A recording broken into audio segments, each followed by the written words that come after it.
Hi, my name's Kate and I am the owner and creator of Kate&Barrel Designs located in Tucson, Arizona, and I am also a Wise Owl retailer.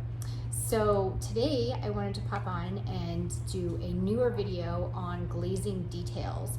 I have another video that's a couple years older on my channel that's about glazing. However, it's more about glazing flat painted surfaces. And today I wanted to pop on and show you guys how to use Wise Owl's glaze and have it accent some really nice ornate details on some pieces. So I'm working on this chair right here. I've painted the base in Wise Owl's Metallics Rose Gold, the heavy metals. And now what I'm gonna do is go back in and detail some of these ornate, awesome details in here with some black glaze, okay? So Wise Owl's glazes come in metallics, and then they also come in non-metallics, and they also come in 16 ounces, and they also come in an 8 ounce. So lots of variations to be able to choose from, which is awesome, okay? Now, because I'm using the metallics, I didn't put a sealant over this. So the metallics, I'm gonna go ahead and just glaze right over the metallic, no problem. I am gonna end up reupholstering this, so I'm not worried about anything that happens to the upholstery. So that's gonna be kind of my last step actually, is taking off this existing and redoing it. So it's gonna be a black velvet, okay? I like to use the 1.5 inch angle brush for my glazing. It just helps me get into kind of cracks and crevices as I need to, and that's really what I want to do when I'm glazing for this purpose, for detailing and kind of getting in there and giving it that rich depth to it, okay? So I have my black glaze, I have my spray bottle, I have my shop towels, I have my gloves, and my brush and my glaze, and I am good to go, okay? So I'm gonna put my gloves on. Why do I wear gloves? Because when I go to wipe off the glaze, the excess, I'm gonna get it all over myself if I don't wear gloves. So I'll end up having black hands. It's water-based, it washes off, but just makes life a little easier when you've got some gloves on. So I'm gonna go ahead and open up my can of glaze. So the black glaze, actually, when you open it up, it looks gray in Wise Owl's line. So just so you know, it does look a little bit gray. I promise it's black, and it does turn black, okay? So just don't have a panic attack if you're using the Wise Owl black and it looks gray. I promise it will turn black. So I just take a little bit on my brush, about this much, if you guys can see that, okay? And then I'm actually just gonna go in and apply it heavily, kind of even dab a little bit in this detail section right here, okay? So then what I'm gonna do is take a shop towel and I spray it with a little bit of water to dampen it down. So it's got some dampness to it. Okay, and then I just go ahead and wipe off the excess. So there's the excess that's come off.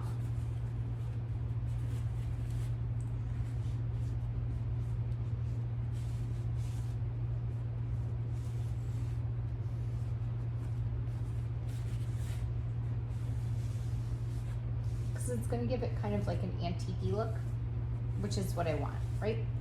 So not sure if you guys can see that, but it's basically giving, I can see in here the cracks and crevices and everything that's gotten in there, and I can go through and kind of wipe off any excess on the flat surfaces if I don't like it there.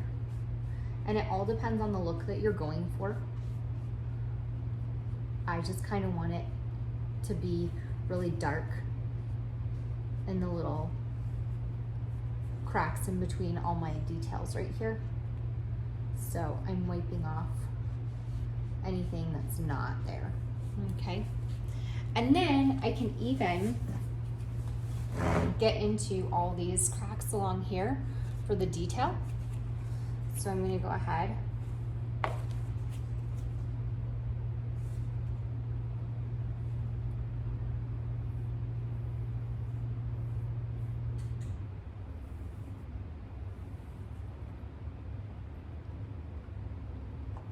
And then you can see it's completely turned, you know, a different color with the glaze. And then I'm just going to wipe off, again, the excess.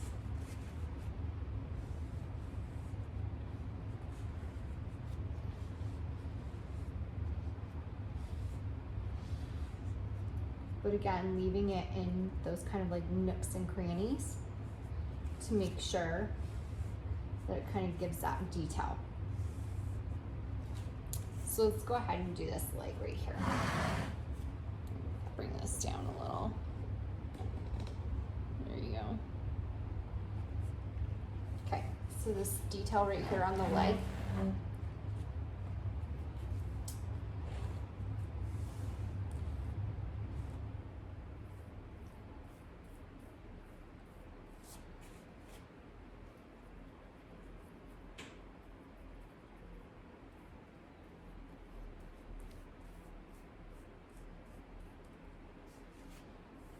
I'm actually going to bring it all the way down the foot. I know you guys can't see the whole thing, but I'm bringing it down the leg because it has details and crevices all the way through, and I want it to hit all those crevices.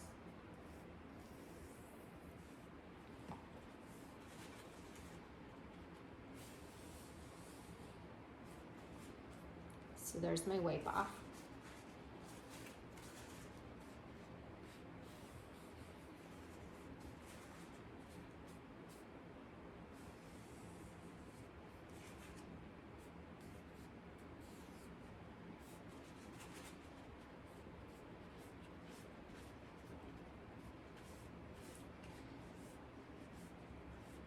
And you can see how it comes off of the metallics so nice and easy. So there's no need to do an extra barrier. Now, if I was using like a chalk synthesis, I would have already laid down a varnish coat and then done my wipe off, because it wouldn't wipe off basically the same way if I was going straight over like a chalk paint, which is more porous, okay? So the metallic line isn't as porous, so you can go right over it. Now, remember though, once you glaze over this, I'm gonna have to seal it, okay?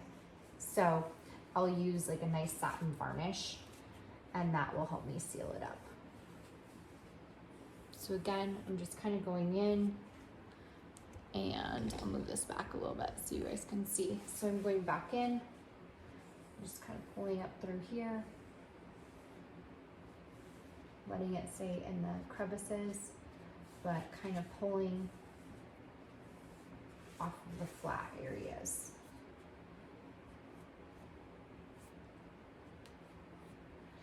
And the dampness of the cloth really helps to be able to have a little bit more control over what stays and what comes off.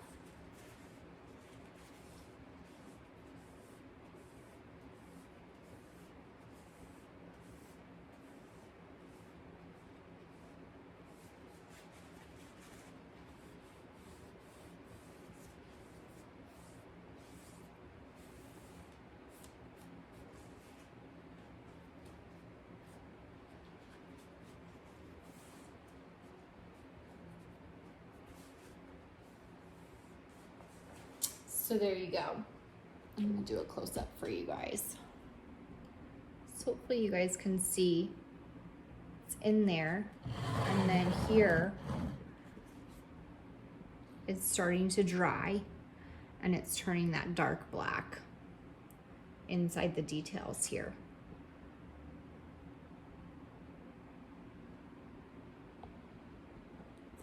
So that's basically it, and how I go ahead and I add kind of a deeper detail if I'm using my glaze on my metallic paint. So super easy, limited materials, which is awesome, so you don't need a lot to get it done, and the glaze does go a long way, which is great too. So you don't have to use a ton to be able to get the results that you're looking for. And then if you're interested in the heavy metals, they're obviously absolutely gorgeous. They come in the rose gold, pearl, mercury, which is like a silver, and then there's a Cleopatra gold, bronze, I'm trying to think of all of off the top of my head. So lots of different colors to choose from to be able to kind of dress up and use, and they're highly pigmented. So only a couple coats and was completely done with this chair, which is absolutely fantastic. So you don't have to use as much paint, which is awesome as well. And obviously you can see the glaze is super easy to work with over the metallic paint. And I just, like I said, I'll go through, add the glaze where I want it to be, take off where I don't want it to be, and then after I'm all done and everything's dried, I'll go through and seal with some satin varnish. So hope you enjoyed. Leave comments below if you enjoyed this video. I'd love it if you guys would give me a thumbs up, and if you want to see more of my videos, you can go ahead and hit that subscribe button and you'll get alerted when I post new videos. Until next time, bye.